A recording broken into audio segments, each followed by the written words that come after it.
நாம் யாவரும் இன்றைக்கு யோவான் 8வது அதிகாரத்தை எடுத்துக்கொள்வோம். கர்த்தருடைய செய்திக்கு நாம் கடந்து போவோம். யோவான் 8வது அதிகாரம் வசனம் 31, 32வது வசனம். John chapter 8 verses 31 and 32. யோவான் 8வது அதிகாரம். யாராவது தமிழ்ல வாசிக்கிறீர்களா? John chapter 8 verses 31 and 32.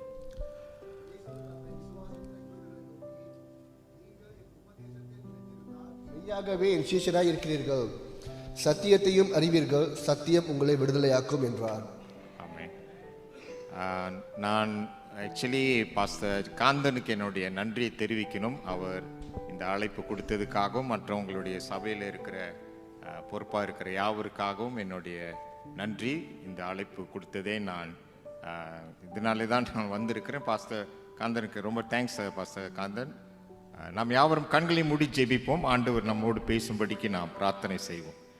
சோஸ்திரம் ஆண்டவரே, நீர் எங்களுடைய தேவன்.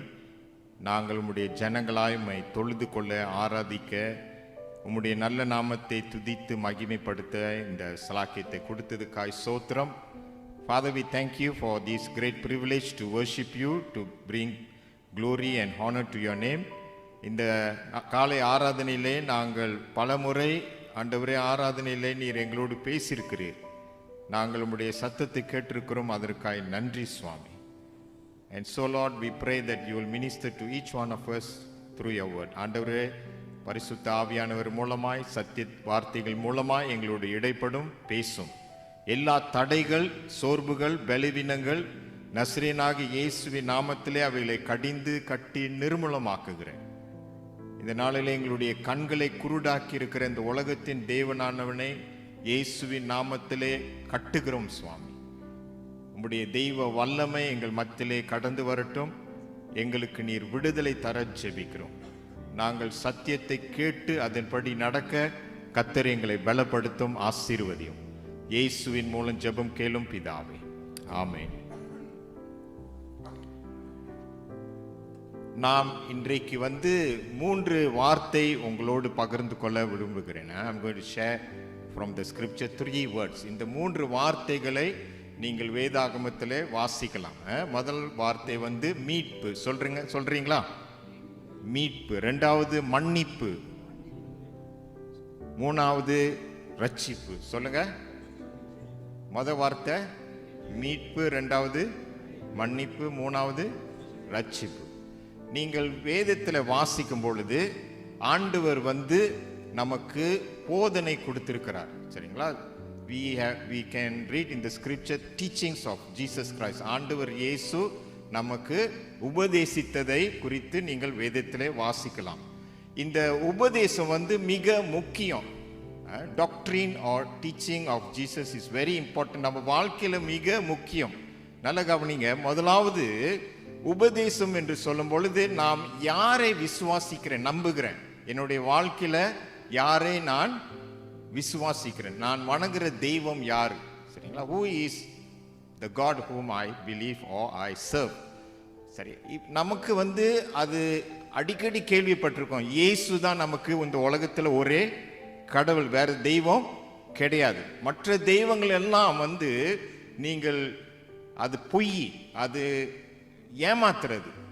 பிசாசானவன் நம்மளுடைய கண்களை குருடாக்கி உண்மையான தெய்வத்தை விட்டு நம்ம வழி தப்பணும்னு சொல்லி நாம் யாரை வணங்குறோம் என்று நமக்கு முதலாவது தெரியணும். சரிங்களா?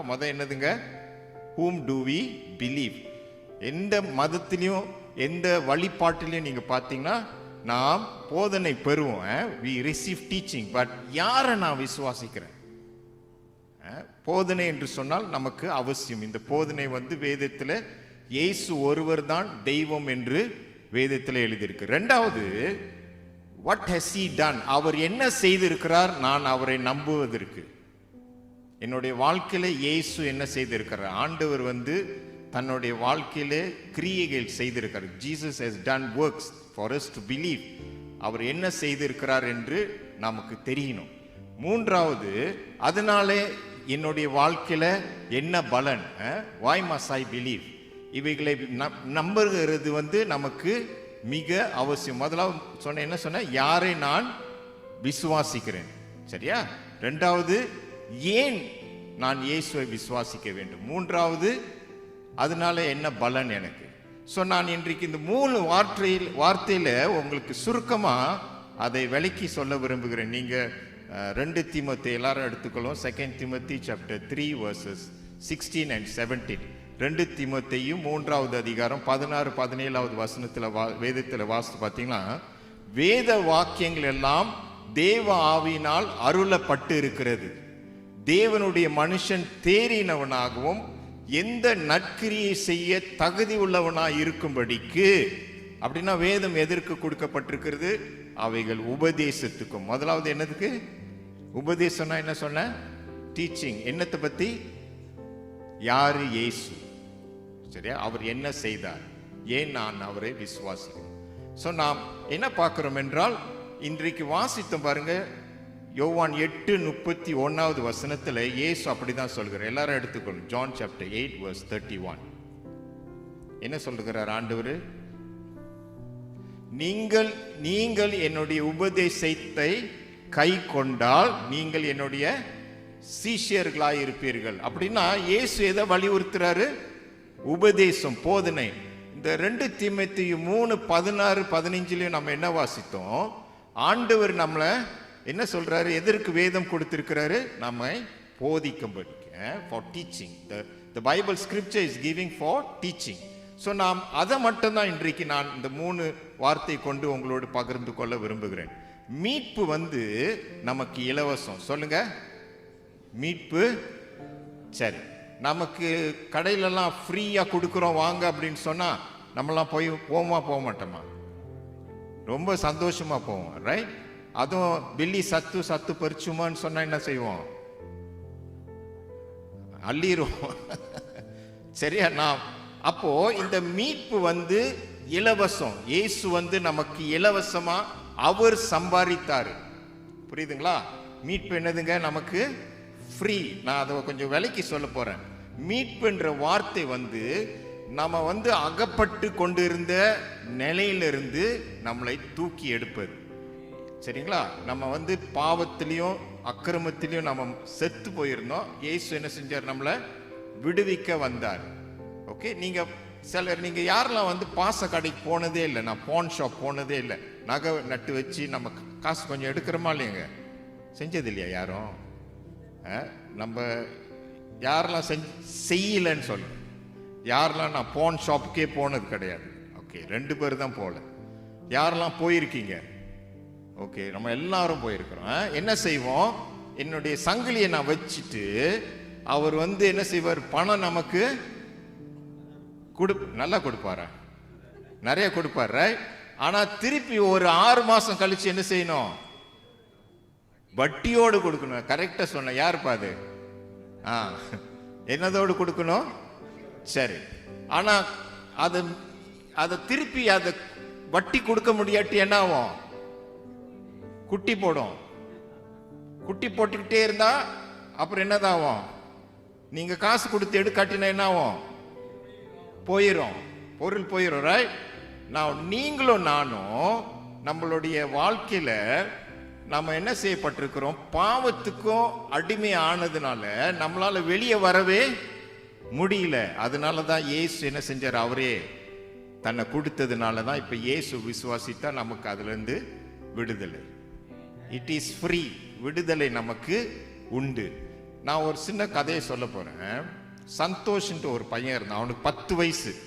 சந்தோஷுக்கு கப்பல்னா ரொம்ப பிரியம். இந்த தண்ணி கப்பல் தெரியுமாங்க? தண்ணி கப்பல் சந்தோஷுக்கு ரொம்ப பிரியம். ஸோ அவர் என்ன செய்தாரு? ஆனா ஏழை குடும்பம். அவங்க அப்பா கிட்ட ஒரு நாள் சொன்னார், அப்பா நான் ஒரு கப்பல் செய்ய போறேன், தண்ணி கப்பல். எனக்கு ஒரு ஹெம, ஒரு சுத்தியல், ஒரு உளி, ஒரு பெரிய கட்டை எனக்கு கொடுங்க. நான் என்ன செய்ய போறேன்? கப்பல் செய்ய போறேன். ஏன் கப்பல் அவரு செய்ய விரும்பினாரு? அவருக்கு ரொம்ப ஆசை. he wants to play with the boat that he wants to make. So அவர் என்ன செஞ்சாரு? சில நாட்கள் எடுத்தது. கொஞ்சம் கொஞ்சமா சிதுக்கி ஒரு பெரிய படகை அவர் செய்துட்டு ஒரு தெர துணியும் அதுல நட்டு வச்சாரு. தெர துணினா தெரியும் தானே? நீங்க மிதக்கணும்னா என்னது வேணும்? தெர துணி. காத்தடிச்சாதான் அது என்ன செய்யும்? ஸோ அதெல்லாம் செஞ்சு அழகா வர்ணம் தீட்டினார். நீல வர்ணம், சிகப்பு வர்ணம் தீட்டிட்டு என்ன செய்தார் என்றால் அதில் வந்து அவர் பேரை எழுதினார். அவர் பேர் என்ன தம்பி? சந்தோஷ்னு எழுதினார். அவருக்கு ஒரே சந்தோஷம், புரியுதுங்களா? he was so thrilled, excited about the small boat he made.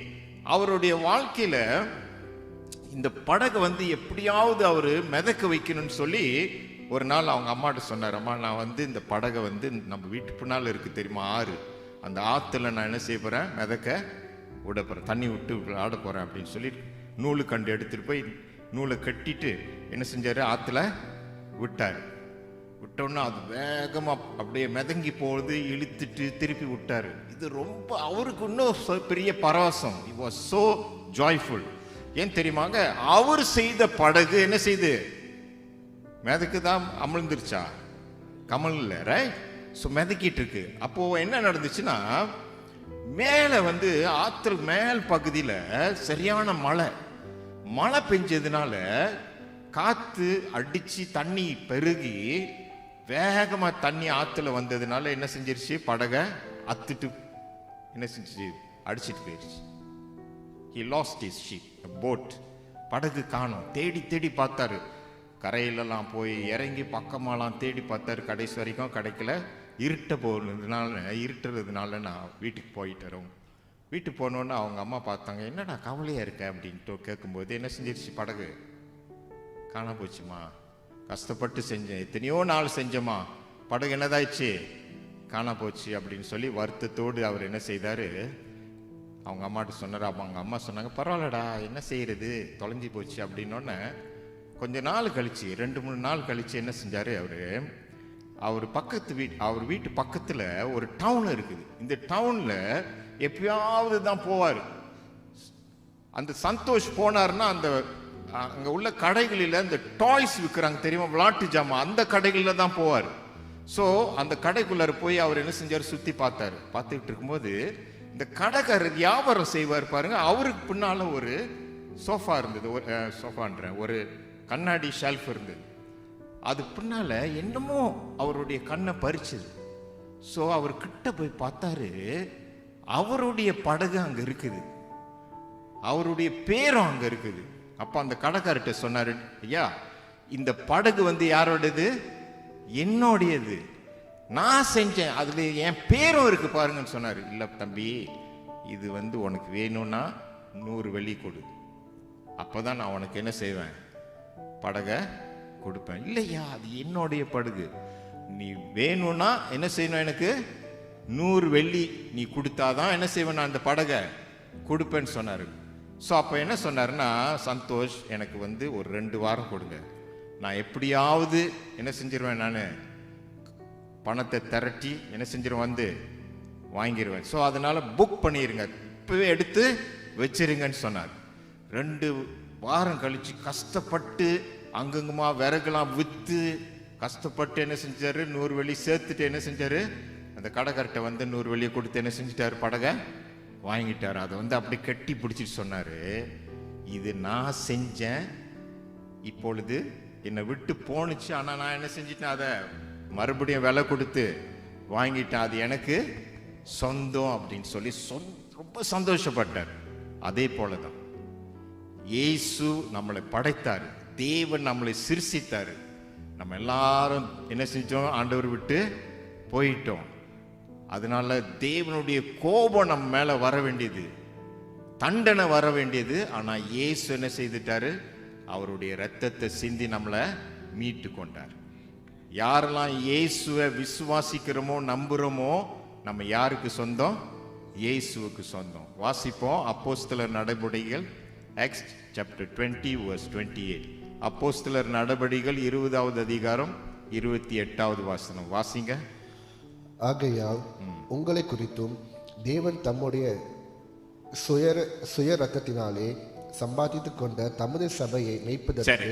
சபை எப்படி அவருக்கு சொந்தமாச்சு, அவருடைய தமது ரத்தத்தினாலே சம்பாதித்திருக்கிறார். நீங்க கிறிஸ்தவர்கள்னா, நீங்க இயேசு பிள்ளைகள்னு சொன்னா, we have been bought with a price.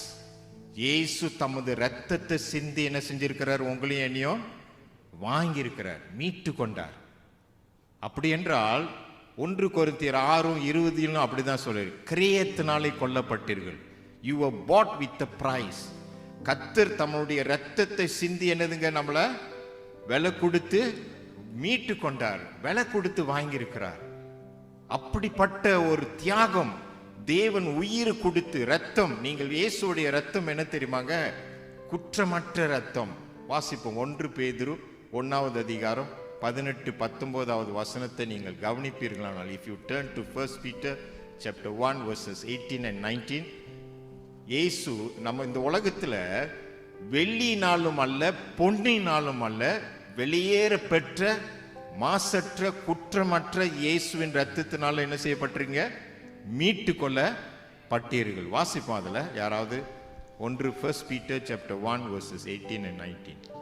உங்கள் முன்னோர்களால் பாரம்பரியமாய் நீங்கள் அனுசரித்து வந்த வீணான நடத்தையினின்று அழிவுள்ள வஸ்துக்களாகிய வெள்ளியினாலும் பொன்னினாலும் மீட்கப்படாமல் குற்றமில்லாத மாசற்ற ஆட்டுக்குட்டியாகிய கிறிஸ்துவின் விலையேற பெற்ற இரத்தத்தினாலே மீட்கப்பட்டீர்கள் என்று அறிந்திருக்கிறீர்களே. சரி, எப்படி மீட்டுக் கொள்ளப்பட்டிருக்கிறோம்? குற்றமற்ற இயேசு, பாவம் செய்யாதவர், பாவம் அறியாதவர், பாவம் இல்லாதவர், நம்மளை என்ன செஞ்சிருக்கிறாரு? அவருடைய இரத்தத்தை சிந்தி நம்மளை மீட்டு கொண்டார். சங்கீதம் 103 1, 2, 3வது வசனம் சொல்லுவோம்ல அடிக்கடி, என் ஆத்துமாவே கர்த்தரை சோஸ்திரி, என் முழுவதுமே அவருடைய பரிசுத்த நாமத்தை சோஸ்திரி, என் ஆத்துமாவே கர்த்தரை சோஸ்திரி, அவர் செய்த சகல உபகாரங்களையும் மாறுவார். இந்த 3வது வசனம் பார்த்தீங்கன்னா, அவர் உன் அக்கிரமங்கள் எல்லாம் மன்னித்து உன் நோய்கள் எல்லாம் குணமாக்கி உன் பிராணனை அழிவிலிருந்து மீட்டு அப்படின்னு போட்டிருக்கோம். எப்படி போட்டிருக்குங்க? உன் பிராணனைன்னு சொன்னா என்னது? உன்னுடைய உயிரை நீங்களும் நானும் அழிந்து போகாதபடி என்ன செஞ்சிருக்கிறாரு? நம்மள மீட்டு கொண்டார். கர்த்தர் மீட்டு கொண்டது நம்ம செய்கிற கிரியையினால இல்லை. It's not because of our works, because it is a gift. கர்த்தர் நமக்கு என்னது? இலவசமா சம்பாதித்து கொடுத்த என்னதுங்க? மீட்பு. இந்த மீட்பு நமக்கு இலவசம். அப்போ இலவசமா பெற்றுக்கொண்டது நமக்கு என்ன தெரியுமா? முதலாவது என்ன அர்த்தம்னா, நீங்களும் நானும் பரலோகத்துக்கு ஆண்டவர் என்ன செஞ்சிட்டார்? நம்மளை செலக்ட் பண்ணிட்டார், சூஸ் பண்ணிட்டார், நம்மளை தேர்ந்தெடுத்துட்டார். புரியுதுங்களா? எங்க போறோம்? யாரெல்லாம் மீட்கப்பட்டவங்களாம் எங்க போவோம்? பரலோகத்துக்கு என்ன செஞ்சிட்டார் ஆண்டவர்? மீட்பு, சூஸ் பண்ணிட்டார், செலக்டட். அப்படி என்றால் நீங்கள் எவ்வளவு சந்தோஷமா இருக்கணும் தெரியுமா? நீங்களும் நானும் எப்படி? we must be great, we must be happy, we must be thankful, we must be full of gratitude. நம்ம வாழ்க்கையில் என்னதுங்க? ரொம்ப பெரிய சந்தோஷமான நபர்களாக நம்ம இருக்கணும். காரணம் என்னதுங்க? இயேசு நம்மளை இலவசமா நம்மளை மீட்டு கொண்டார். நம்ம பரலோகத்துக்கு சொந்தக்காரர்கள். we have been selected to be in heaven. வாசிப்போம் எபேசியர் 4:30வது வசனத்தை வாசிப்போம். யாராவது எபிசியன்ஸ் chapter 4 verse 30 வாசிக்கிறீங்களா? அன்றியும் நீங்கள் மீட்கப்படும் நாளுக்கென்று முத்திரையாக பெற்ற தேவனுடைய பரிசுத்த ஆவியை துக்கப்படுத்தாதிருங்கள். சரி, நம்ம என்ன செய்யப்பட்டிருக்கிறோம்? மீட்கப்படுகிற நாள் ஒன்று இருக்குது. அன்னைக்காக நம்மளை முத்திரையிடப்பட்டு சூஸ் பண்ணி வச்சிருக்கிற ஆண்டவர் நம்மளை. அதனால நமக்கு பெரிய சந்தோஷமா இருக்கணும். நம்மளாம் எப்படிப்பட்டவங்களா இருக்கணும்? சந்தோஷமா இருக்கும். நம்ம முடிவு, வாழ்க்கையில முடிவுல நம்ம என்ன ஆகப்போகுது, எப்படி ஆகப்போகுதுன்னு சொல்லி கவலைப்படவே கூடாது. நான் நேற்று ஒரு ஆள் ஐயா ஒரு நர்சிங் ஹோம்ல போய் சந்திச்சேன். அவருக்கு 91 வயசு. அவங்க மகன்கிட்ட சொல்லியிருக்கிறாராம், எனக்கு பெட்டி இந்த மாதிரி பெட்டி தான் வேணும். சாவை பற்றி பேசுகிறார். அவர் சாவ போகிறாருன்னு சொல்லி அவர் என்ன சொன்னார்னா, யார் பக்கத்தில் அழுகணும், யாரெல்லாம் என் பக்கத்தில் இருக்கணும் செத்து போனோன்னு அதெல்லாம் சொல்லி ப்ரிப்பேர் பண்ணிகிட்டு இருக்கிறார். ரைட், சரிங்களா?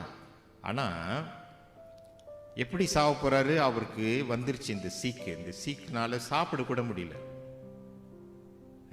சாப்பிட முடியல. அதனால அவர் என்னது? சாவ போகிறாருன்னு தெரிஞ்சிருச்சு.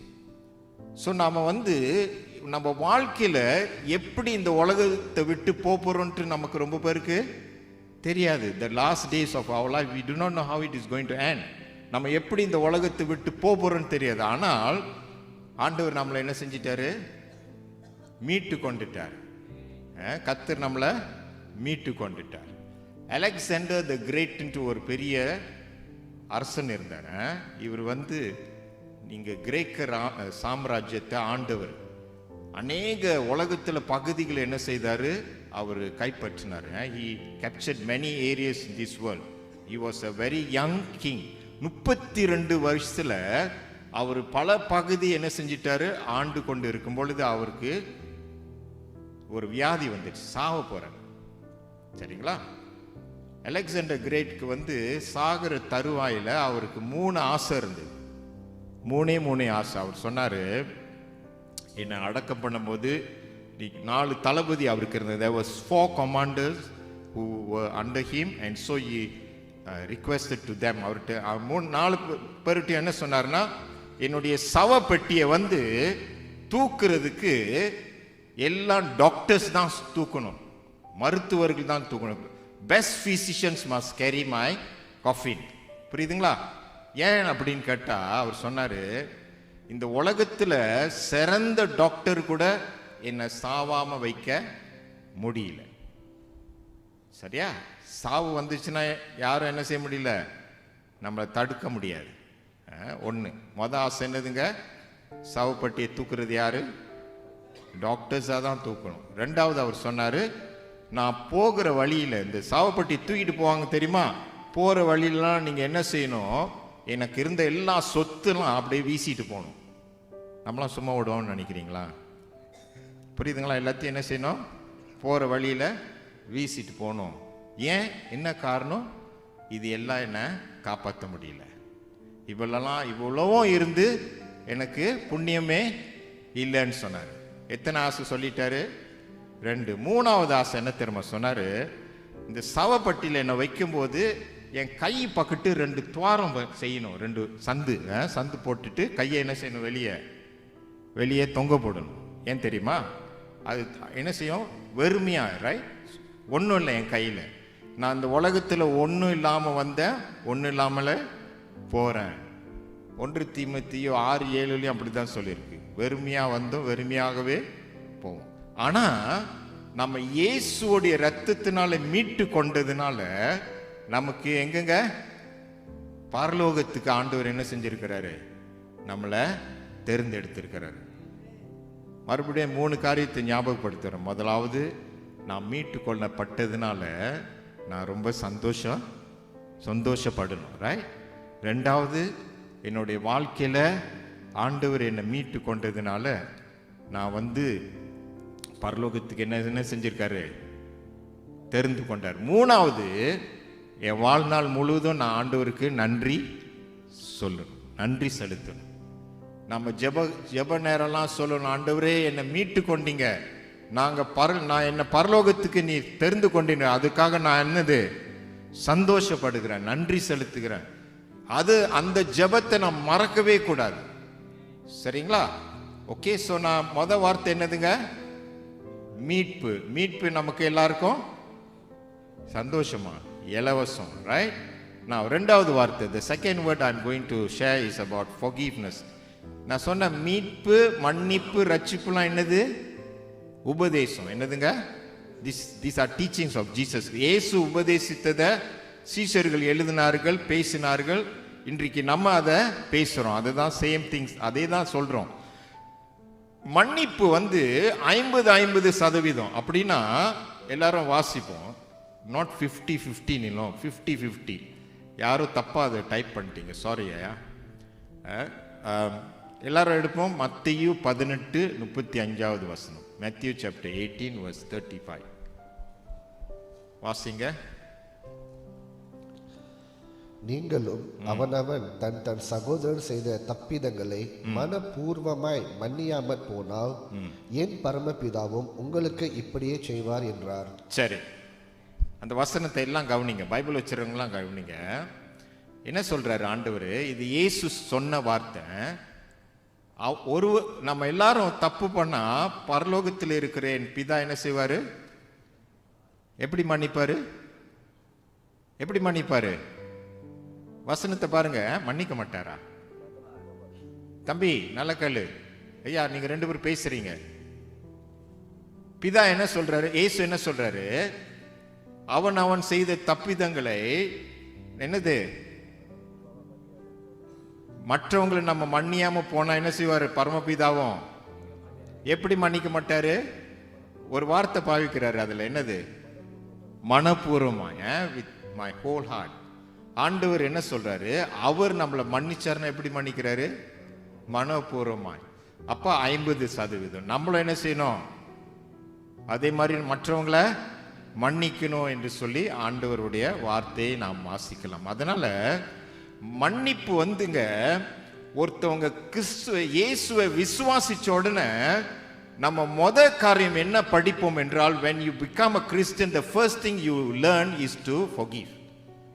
கிறிஸ்துவ வாழ்க்கையில ஒண்ணு மறந்துடக்கூடாது. நம்ம என்னது, எப்பொழுது கர்த்தருக்குள்ளாக நம்ம வந்துட்டோம்னா மன்னிக்கிறத குறித்து நம்ம கத்துக்கணும். காரணம் ஏன் தெரியுமாங்க? தினந்தோறும் நம்ம மன்னிக்க வேண்டிய சூழ்நிலை வரும். இப்போ பாருங்க, ஏன் நாம் மன்னிக்கிறோம் என்றால், முதலாவது because someone has hurt you. யாரோ நம்மளோட இடத்துல நம்ம குறித்து பேசினதோ செஞ்சினது, நமக்கு பின்னால செஞ்சது, இது நம்மளை என்ன செஞ்சிருச்சுங்க? காயப்படுத்திருச்சு, வேதனைப்படுத்தினதுனால நம்ம என்ன செய்யணும்? மன்னிக்க வேண்டும். ரைட்? புரியுதுங்களா? ஆனா ரொம்ப பேருக்கு அது ரொம்ப கஷ்டம், ரொம்ப கஷ்டம். ரைட்? ஒரு போர்டிங் ஸ்கூல்ல ஒரு பையன் இருந்தான். பள்ளிக்கூடம் போர்டிங் ஸ்கூல்னா என்ன தெரியுமாங்க? நீங்க அங்கேயே தங்கி என்ன செய்யணும்? அந்த பள்ளிக்கூடத்துல படிக்கணும். அப்போ இவன் என்ன செஞ்சிட்டான்னா, அந்த அடுப்பாங்கரையில 4 ஆப்பிள் திருடிட்டான். இந்த பையன் என்ன செஞ்சிட்டான்? தாங்கான் பஞ்சாங்னு சொல்லுவாங்க, கேள்விப்பட்டிருக்கீங்களா? கை நீட்டிருச்சு. அவரு 4 என்னது ஆப்பிள் திருடிட்டாரு. அந்த போர்டிங் ஸ்கூல்ல ஒரு பாஸ்டர் இருந்தார். இது அந்த பாஸ்டருக்கு சொல்லிட்டாங்க, இந்த மாதிரி அவருக்கு கவுன்சிலிங் கொடுங்க, இந்த மாதிரி செய்ய வேண்டாம்னு சொல்லி பேசுவதற்காக அந்த பையனை என்ன செஞ்சாங்க? பாஸ்டர் சந்திச்சாரு, பேசினாரு. பேசிட்டு அந்த பையன்கிட்ட சொன்னாரு, அப்படின்னா நீ தப்பு பண்ணிட்டுன்னா என்ன செய்யணும்? ஆண்டவர்கிட்ட மன்னிப்பு கேட்கணும் அப்படின்னு சொன்னார். ரைட்? சரி, நீ ஜெபம் பண்ணுன்னு சொன்னார். அப்போ அவர் சொன்னார், dear Jesus, I done wrong thing. நான் ஒரு தப்பு பண்ணிட்டேன். நான் என்ன செஞ்சிட்டேன்? 8 ஆப்பிள் திருடிட்டேன்னு சொன்னார். எத்தனை ஆப்பிள்ங்க? பாஸ்டருக்கு ஒரு அதிர்ச்சி. அவர் ஜெபம்லாம் முடிச்சோன்னு கேட்டாரு, டே நீ என்கிட்ட 4 ஆப்பிள் தானே திருடுனாங்கன்னு சொன்னாங்க, நீ என்ன 8 ஆப்பிள்னு சொல்ற? அதற்கு அந்த பையன் என்ன திரும்ப சொன்னாரு, நான் நாளைக்கு இன்னொன்று 4 திருட போறேன்னு. அப்படின்னா நம்ம செய்த தப்பு என்னது? பிடிச்சிட்டாங்கன்னு தான் அறிக்கை சொன்னாலே உண்மையா என்ன செய்யல? அறிக்கை செய்யல. நீங்க இயேசு இடத்துலயும் அப்படிதான். நீங்க எப்போது உண்மையா கர்த்தர் இடத்துல நம்ம அறிக்கை செய்யறோமோ அப்ப எல்லாம் ஆண்டவர் என்ன செய்வார்? நம்மளை மன்னிப்பார். ஸோ அவர் மன்னிக்கும் போது நம்ம மற்றவங்களை மன்னிக்கணும். பால் மேயர்ஸ் என்று ஒரு பெரிய பணக்காரர் இருந்தார். அவர் ஒரு புத்தகம் எழுதினார், மன்னிப்பு என்று ஒரு புத்தகம் எழுதினார். பால் mayors wrote a book. He was a wealthy man. He wrote a book on forgiveness. அவரே அந்த சாப்டர்ல பகுதியில் அவர் என்ன தெரியுமா எழுதினாரு? அவங்களுடைய குடும்பத்தை பத்தி எழுதினாரு. நல்லா கவனிங்க, எதை பத்தி எழுதினாரு? அந்த புத்தகத்தில் எதை பத்தி எழுதினாரு? இல்ல மன்னிப்பை பத்தி எழுதினார். ரைட்? ஆனா அவருடைய குடும்ப குறித்து சாப்டர் பகுதியில குறிப்பு எழுதினார். அதுல எழுதும் போது என்ன தெரியுமா சொன்னார்? நல்ல கவனிங்க, அவங்க அப்பாவை பத்தி எழுதினாரு, அவங்க அம்மாவை பத்தி எழுதினார். அவங்க அப்பா எப்படிப்பட்டவர்னா, அவருக்கு தெரிஞ்ச வரைக்கும் யாரையும் மன்னிக்க மாட்டாராம். யாரு? பால் மேயர்ஸோட அப்பா யாரையும் மன்னித்தது கிடையாது. என்ன நடந்துச்சுன்னா, அவருடைய மனைவியுடைய அண்ணன், இவங்கெல்லாம் ஜெர்மன் நாட்டிலிருந்து வந்தவங்க. அமெரிக்காவுக்கு they migrated to America from Germany. German நாட்டிலிருந்து வந்தவுடனே இந்த பால் மேயர்ஸ் அப்பா சொன்னாரு, இந்த பாருங்க, நம்ம வீட்டில் யாரெல்லாம் வந்தாலும் நீங்க ஜெர்மன் பாஷையில் பேசக்கூடாது, பேசுனீங்கன்னா என் வீட்டுக்கு வரக்கூடாது. அப்போ அவங்க மச்சான்ட்டு சொன்னார், மச்சாங்க பாரு நீ ரொம்ப ஜெர்மன் மொழியில் பேசுகிற, நீ இனிமே என் வீட்டுக்கு வந்தேன்னா என்ன மொழியில் பேசணும்? அமெரிக்காவில் என்ன மொழி பேசுவாங்க? இங்கிலீஷ் தான் பேசணுன்னு அவர் தலையாட்டிக்கிட்டார். கொஞ்ச நாள் கழிச்சு அவர் மச்சான் வந்து ஜெர்மன் பாஷை பேசினாரு, வீட்டு விட்டு விரட்டிட்டார். நீ இனிமே என் வீட்டுக்கு வராத.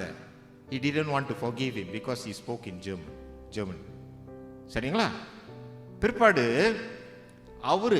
அவருக்கு ஒரு தங்கச்சி இருந்தாங்க. இவங்களும் பக்கத்தில் தான் வீடு வாங்கி வந்தாங்க ஜெர்மன் நாட்டில் இருந்து. ஒரே தங்கச்சி தான். ஸோ இவங்க ஒரு நாள் பால் மேயர்ஸ் பிறக்கும்போது வீட்டுக்கு வந்திருந்தாங்களாம். இந்த புக்கை எழுதினார்ல, அவர் பிறந்த சமயத்தில் அவங்க அத்தை வந்திருந்தாங்க. அத்தை தானே, சித்தியல் அத்தை வந்திருந்தாங்க. இந்த அத்தை பேசும்பொழுது என்ன சொல்லிட்டாங்க, பால் மேயர்ஸ்க்கு காது பெருசா இருக்கு அப்படின்னு சொன்னாங்க. அன்னையிலிருந்து அத்தை என்ன செஞ்சுட்டாராம், வீட்டை விட்டு நீ இனிமேல் என் வீட்டுக்கு வராத, என் பிள்ளைய பற்றி இப்படி நீ பேசினதுனால என்னது. அப்போ அவங்க அப்பா லேஸில் யாரையும் மன்னிக்க மாட்டார். அதனால பால் மேயர் சின்ன வயசுல அவங்க அப்பா யாரு கூடலாம் பக்கத்து வீட்டில் சண்டை போட்டாங்கன்னா அந்த பிள்ளைங்களோடு இவர் போய் பேசக்கூடாது, பழகக்கூடாது. யாரு? பால் மேயர்ஸையும் பழக விட மாட்டாராம். எவ்வளோ கஷ்டமா இருக்கும். ஓகே. ஆனால் பால் மேயர்ஸ் அப்பா சாகரத்துக்கு 7 வருஷம் ரொம்ப கஷ்டப்பட்டு செத்து போனார். He suffered.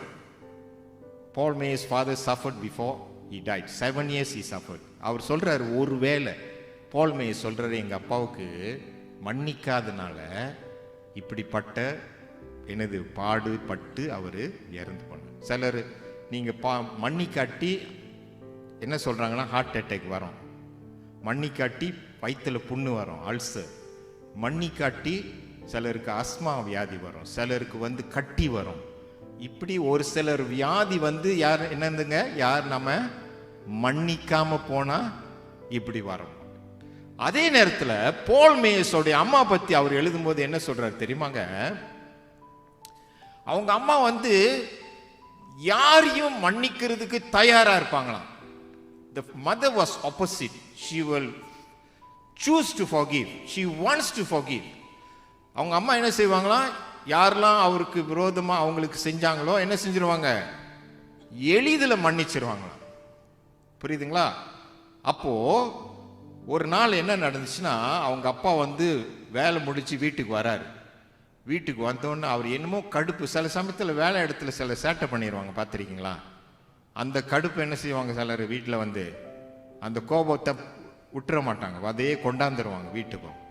ஸோ இப்போ என்ன ஆயிடுச்சு, பால் மேயர்ஸ் அம்மா வந்து காலையிலேருந்து நல்லா சமைச்சு, நான் எதை பற்றி பேசிட்டு இருக்கிறேன், மன்னிப்பு பற்றி. ஏன் மன்னிப்புக்கணும், ஏன் மன்னிக்கணும், ஏன் நம்ம மன்னிக்கணும்?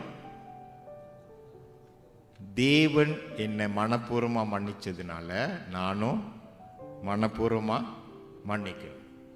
சரிங்களா? இப்போ பால் மேயர்ஸ் அப்பா வந்து அன்னைக்கு சாயந்தரம் கடுப்பா வீட்டுக்கு வரும்போது அவர் என்ன செஞ்சாராம், பார்த்தாரு மேசையில் அவங்க அம்மா வந்து என்ன செஞ்சிருந்தாங்க, நல்லா சமைச்சு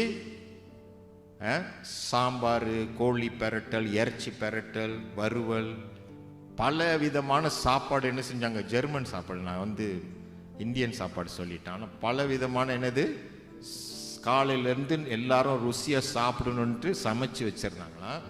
இவர் வந்த வெறியில் கடுப்பில் இந்த துணி 4 பக்கத்துலேயும் அந்த மேசையில் பிடிச்சி எல்லாத்தையும் குமிச்சு வீட்டு பின்னால் போய் எல்லாத்தையும் வீசிட்டாராம். பால் மேயர்ஸ்க்கு வந்தது கடுப்பு, ஆத்திரம். அவங்க அம்மாட்ட போய் சொன்னாரா, நீ என்னம்மா சும்மா இருக்கிற, அந்த மனுஷன் 2 போட வேண்டியதானே, நீனு இல்லாட்டி பானை எடுத்து வீச வேண்டியதானே அவன் மேலே. அவங்க அப்பா மேலே அவ்வளோ கடுப்பாக இருந்தாங்க. நான் அவங்க அம்மா என்ன தெரியுமா சொன்னாங்க, ஆண்டவர் வந்து 7 தடவை மன்னிக்க சொன்னார், அதனால என் வாழ்நாள் முழுவதும் என்ன செய்கிறேன், நான் மன்னிக்கிறதுக்கு நான் அந்த 7 கூட நான் எட்டலப்பா. 20 வருஷமா அந்த மனுஷனை நான் என்ன செஞ்சிருக்கிறேன், மன்னிச்சு அவரோடு வாழ்ந்துருக்கிறேன். ஆனால் பால் மேயர்ஸ் என்ன தெரியுமா சொன்னார், அவங்க அம்மா எப்பொழுதும் சந்தோஷமா இருப்பாங்களாம், அவங்க அம்மா எப்பொழுதும் சமாதானமா இருப்பாங்களாம். அது அப்படியே அவங்களுக்குள்ளார கொந்தளித்துட்டு இருக்குமா. It will bubble with peace and joy in heart. So அப்படிப்பட்ட ஒரு வித்தியாசம் அவங்க அம்மாக்கும் அவங்க அப்பாவுக்கும் என்னது பெரிய வித்தியாசம். அப்படின்னா அன்பானவங்களே, உண்மையான சமாதானம் வேணும்னா நீங்க மன்னிக்கணும். If you want real peace you must forgive. If you don't forgive, God will never forgive you. காரணம் என்ன தெரியுமாங்க? நம்மளாம் மன்னிப்பு பெற்றவங்க. நம்மளாம் என்னது? மன்னிப்பு பெற்றவங்க. வாசிப்போம். எபேசியர் 4வது அதிகாரம் 32வது வசனம். Ephesians chapter 4 verse 32. ஒருவருக்கொருவர் தயவாயும் மன உருக்கமாயும் இருந்து கிறிஸ்துவுக்குள் தேவன் உங்களுக்கு மன்னித்தது போல நீங்களும் ஒருவருக்கொருவர் மன்னியுங்கள். என்ன சொல்றாரு பவுல்? இது எழுதுறாரு. இயேசு என்ன சொன்னார்? ஆண்டவர் நம்ம மத்தேயு 18:35 சொன்னார், ஆண்டவர் நீங்க என்ன செய்யணும்? மனப்பூர்வமாய் மன்னிக்கணும். அதே போல பவுல் என்ன சொல்றாரு? நீங்கள் ஒருவருக்கொருவர் தயவாயும் மனதுருக்கமாய் இருந்து கிறிஸ்து உங்களுக்கு மன்னித்தது போல நீங்களும் ஒருவருக்கொருவர் மன்னியுங்கள். அப்படி என்றால் நமக்கு உண்மையான சமாதானம் வேணும்னா என்ன செய்யணும்? நம்ம மன்னிக்கணும். நான் ஒரு முறை மாலிம் நவார்ன்ட்டு ஒரு பேராக்கில் ஒரு ஊர் இருக்குது, சரிங்களா? நீங்கள் மாலிம் நவார் போகிறதுக்கு 2 பஸ் எடுக்கணும் ஈப்போவில் இருந்து. ஸோ நான் ஒரு நாள் ஒரு பாஸ்டரு அந்த மாலிம் நவாரில் ஊழியம் செஞ்ச அந்த பாஸ்டர் சொன்னாங்க, நான் லீவுக்கு போகிறேன் செல்வின், நீ வந்து பிரசங்கம் பண்ணிருன்னு சொன்னாங்க.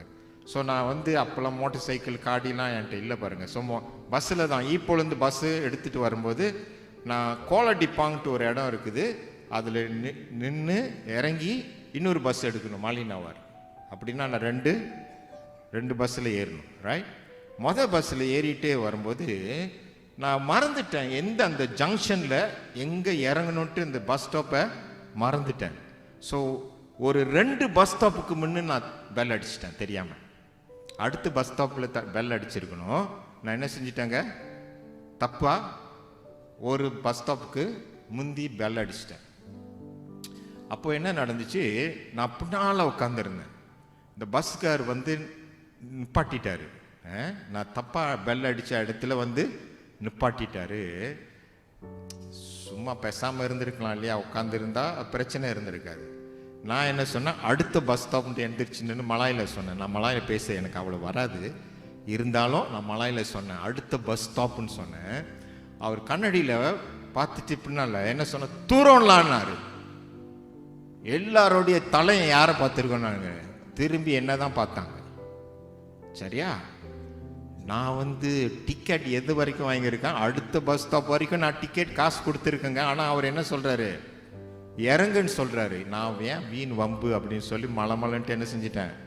என் பைபிள் புக்கெல்லாம் எடுத்துகிட்டு மலமலன்னு இறங்கிட்டேன். பஸ்ஸு போனோடனே என் மனசில் என்னன்னா என்ன வந்துச்சு தெரியுமா?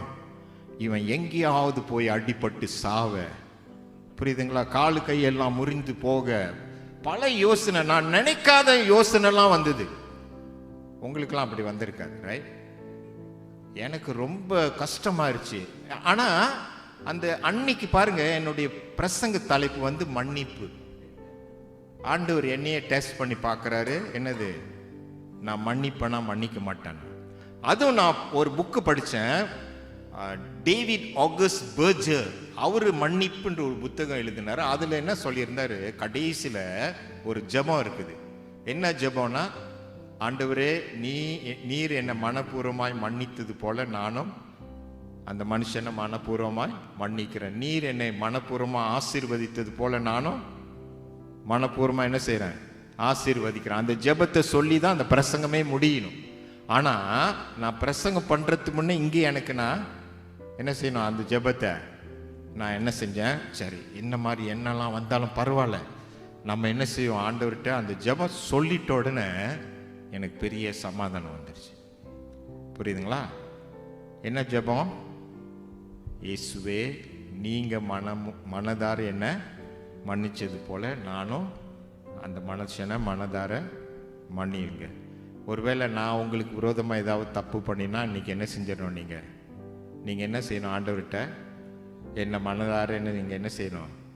ஆண்டவரே, நீங்கள் என்னை மனதார மன்னித்து என்னை ஆசீர்வதித்தது போல் என்ன செய்கிறேன்? நான் அவரையும் என்ன செய்கிறேன்? மனதார மன்னித்து ஆசீர்வதிக்கிறேன் அப்படின்னு சொல்லணும். நீங்க சொல்லி பாருங்க, உங்களுக்கு என்னது பெரிய சமாதானம் வரும். ஏன், என்ன காரணம்? தேவன் நம்மளை என்ன செஞ்சார்? மனப்பூர்வமா மன்னிச்சதுனால நம்மளும் மன்னிக்கிறோம். இது இயேசுடைய உபதேசம். This is the teaching of Jesus. You forgive and I will forgive. உன் சகோதரனை நீ மன்னியாமல் போனால் நானும் என்ன செய்ய மாட்டேன்? மன்னிக்க மாட்டேன். மன்னிக்காட்டினா போனா நீங்க அந்த மத்தேயு 18 வாசிச்சு பார்த்தீங்கன்னா, உபாதிக்கிறவர் கையில கொடுப்பார் அப்படின்னா God will give into the hands of Satan. David Augsburg அதை விலைக்கு சொல்றாரு. அவன் என்ன செய்வான்? கீரிய கடையிற மாதிரி உங்களுக்கு கடைஞ்சு எடுத்துரும். பலவிதமான வேதனையில போவோம் நம்ம என்ன செய்யாம போனா. என்னது, சில பைத்தியக்காரங்க ஏன் தெரியுமா மென்டல் ஹாஸ்பிட்டல்ல இருக்காங்க? கில்ட் கான்ஷியஸ், மன்னிக்கல. தேவன் மன்னிப்பாரான்ட்டு அவங்களுக்கு தெரியாது. they have not learned that God forgives me. என்னது, ஆண்டவர் நம்மளை மன்னிப்பாருன்ற அவங்களுக்கு தெரியாதனால என்ன செய்ய மாட்டாங்க? மற்றவங்கள மன்னிக்காம போவதனால குற்ற உணர்வுல அவங்களால என்ன செய்ய முடியாதுன்னா ஒரே குழப்பத்திரம். சில மன பிரச்சனை மன்னியாமல் போனதுனால நமக்கு பிரச்சனை, உணர்ச்சி பிரச்சனை என்ன தெரியுமாங்க? நம்ம என்ன செய்ய மாட்டோம்? மன்னிக்க மாட்டோம். அதனால என்னது, மன்னிப்புன்னு வரும்போது என்ன செய்யணும்? நம்ம மன்னிக்கணும், மற்றவங்களை மன்னிக்கணும். இல்லாட்டி நமக்கு சமாதானம் கிடையாது. அதுவும் இந்த கல்யாணம் பண்ணியிருக்காங்க பாருங்க, கணவன் மனைவி, அடிக்கடி அதே முகத்தை தானே பார்க்குறோம் இல்லைங்களா? யோகேஷ் என்ன நினைக்கிறீங்க? அதே தானே முகத்தை. நான் அவரை மட்டும் சொல்லேன், நான் என் மனைவியை 40 வருஷமாக வாழ்ந்துட்டோம். என்னதுங்க, அடிக்கடி இது என்ன வரும்? சின்ன சின்ன விஷயம் பிரச்சனை வரணும். சின்ன சின்ன பிரச்சனை வந்தால் நம்ம என்ன செய்யணும்? மன்னிச்சுட்டு மூவ் ஆன் பண்ணணும், தெரியுமாங்க? புரியுதுங்களா? ஒரு நாள் எங்கள் குடும்ப கதையை சொல்கிறேன் உங்களுக்கு. நான் ஆண்டிகிட்ட சொல்லிட்டு போனேன். ஒரு நாள் சனிக்கிழமை என் மகளுக்கு பல்லு பிரச்சனை, பல்லு டாக்டரை கூட்டிகிட்டு பார்க்கணுன்னு சொல்லி சனிக்கிழமை அவங்கள அப்பாயின்மெண்ட் வச்சுட்டேன். கூட்டிகிட்டு போகிறதுக்கு முன்னே எனக்கு சரியான பசி. அதனால் நான் சொன்னேன், எனக்கு அவங்க செய்கிற உப்புமா தெரியுமாங்க? உப்புமா தெரியும்ல, அவங்க ரொம்ப ரொம்ப டிஃப்ரெண்டாக செய்வாங்க. பருப்புலாம் போட்டு, கேஷ்யூ நாட், இதெல்லாம் முந்திரி பருப்புலாம் போட்டு ஸ்பெஷலாக செய்வாங்க. ஸோ நான் அவங்ககிட்ட சொன்னேன், எனக்கு ரொம்ப பிடிக்கும், நீ செஞ்சு வை, நான் வந்தோடனே சாப்பிடணும். 1 மணி நேரம் கழிச்சிட்டு வரேன், உப்புமாவும் காணும், என்னது ரவாவும் காணும். சரிங்களா? எனக்கு எப்படி இருந்திருக்கும்னு நினைக்கிறீங்க? யாரெல்லாம் கல்யாணம் பண்ணியிருக்கீங்க கையை உயர்த்துங்க. அஜா, நீங்கள் தான், உங்களை தான். இந்த சோப்பு ஷர்ட் எந்திரிங்க. மனைவி அப்படி செஞ்சுருந்தாங்கன்னா நீங்கள் என்ன செஞ்சிருவீங்க?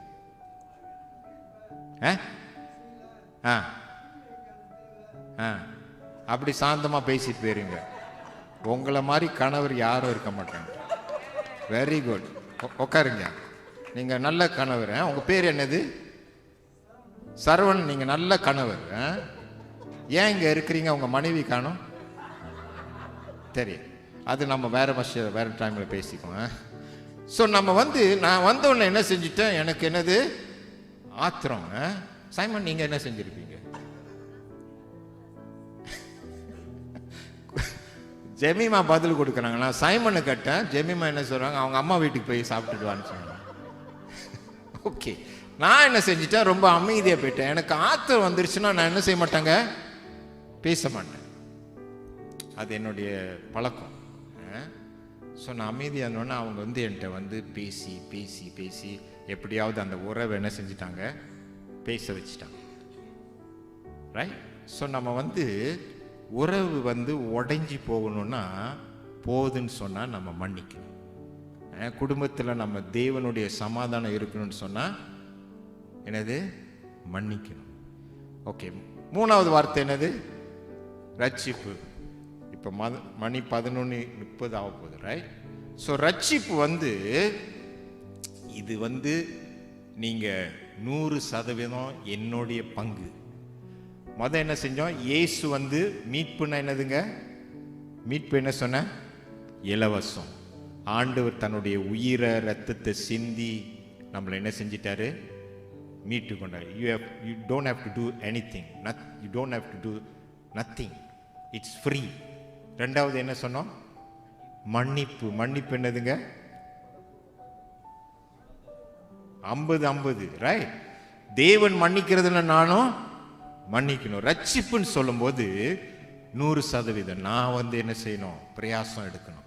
வாசிப்போம் ஒரு வசனம், பிலிப்பியர் 2 Philippians chapter 2 verse 12 and 13. ஆதலால் எனக்கு பிரியமானவர்களே, நீங்கள் எப்பொழுதும் கீழ்ப்படுகிறபடியே நான் உங்களுக்கு சமீபமாய் இருக்கும் பொழுது மாத்திரமல்ல, நான் தூரமாய் இருக்கிற இப்பொழுதும் அதிக பயத்தோடும் நடுக்கத்தோடும் உங்கள் ரட்சிப்பு நிறைவேற்ற பிரயாசப்படுங்கள். சரி, என்ன சொல்றாரு? உங்கள் ரட்சிப்பு நிறைவேற அதிக நடுக்கத்தோடும் பயத்தோடும் என்னது? பிரயாசப்படுங்க. You must work. It is my part. தேவன் எனக்கு மீட்பு கொடுத்துட்டாரு. அந்த ரட்சிப்பு நிறைவேறணும்னா நான் என்ன செய்யணும்? முயற்சி எடுக்கணும். நான் செயல்படணும். You have to two your part. மிக முக்கியம். கிறிஸ்துக்குள் வந்தோடனே நம்ம என்னன்னாலும் செய்யலாம், வாழலாம் கிடையாது. வாசிப்போம் 1 பேதுரு 2வது அதிகாரம் 1, 2, 3வது வசனம். இந்த 3 வசனத்தில் எப்படி தெரியும் போட்டிருக்குது? இப்படி இருக்க தேவன், இப்படி இருக்க கர்த்தர் தயவுள்ளவர் என்று நீங்கள் ருசி பார்த்தது உண்டானால், சரிங்களா, சகல துர்குணத்தையும் சகலவித கபடத்தையும் வஞ்சனங்களும் பொறாமைகளும் சகலவித புறங்கூறுதலையும் ஒழித்து விட்டு. The verse says, the Lord is gracious, the Lord is good, and so get rid of malice, envy, envy, hypocrisy, deceit and slander. இவெல்லாம் நம்மளை விட்டு என்ன செய்யணுமாங்க? எடுத்து போடணும். யார் செய்யணும்?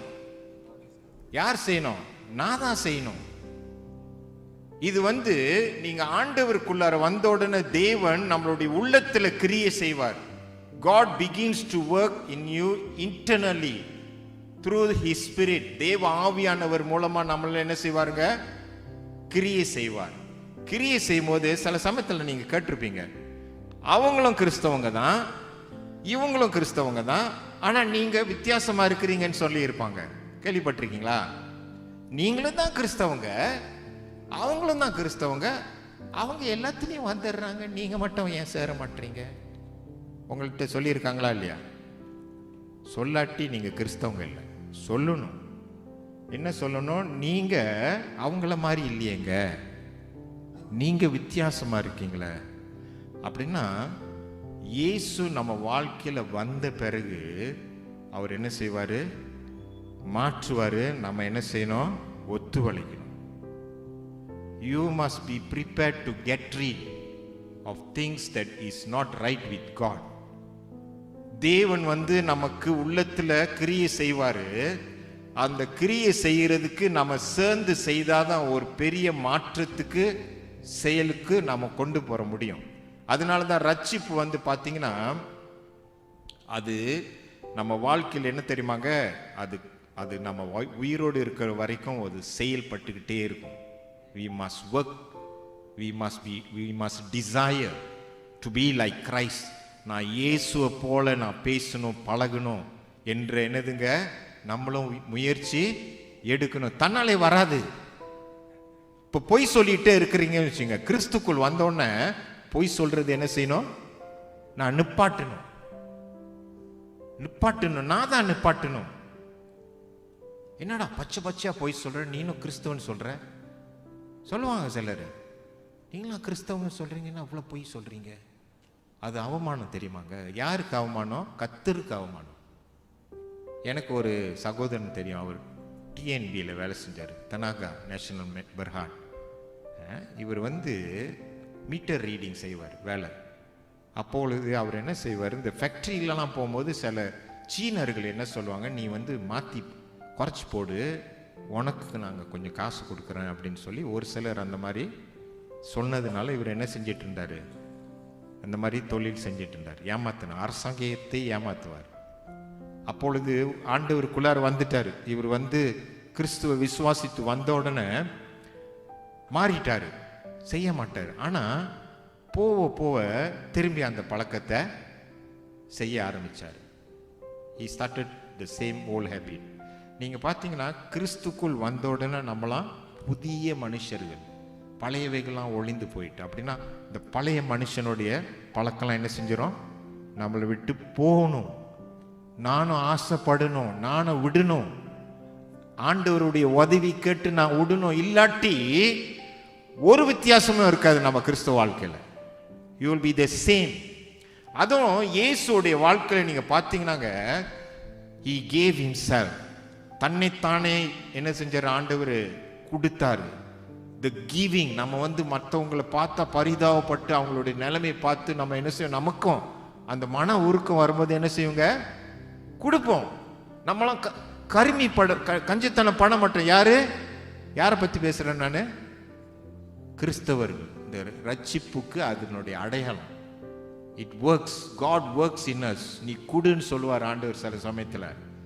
நீ குடுன்னு சொல்லும்போது எப்படி ஆண்டவர் இருக்கிறதே. நான் ஒரு நாள் அலோஸ்தரில் ஊழியம் செய்யும்போது ஆராதனை சமயத்தில் நான் பாஸ்டர் அந்த சர்ச்சில், என்கிட்ட 5 வெள்ளி தாங்க இருந்தது. அதுதான் நான் சாப்பிட போகிறேன். அன்றைக்கி ராத்திரி டின்னர் எனக்கு 5 வெள்ளி.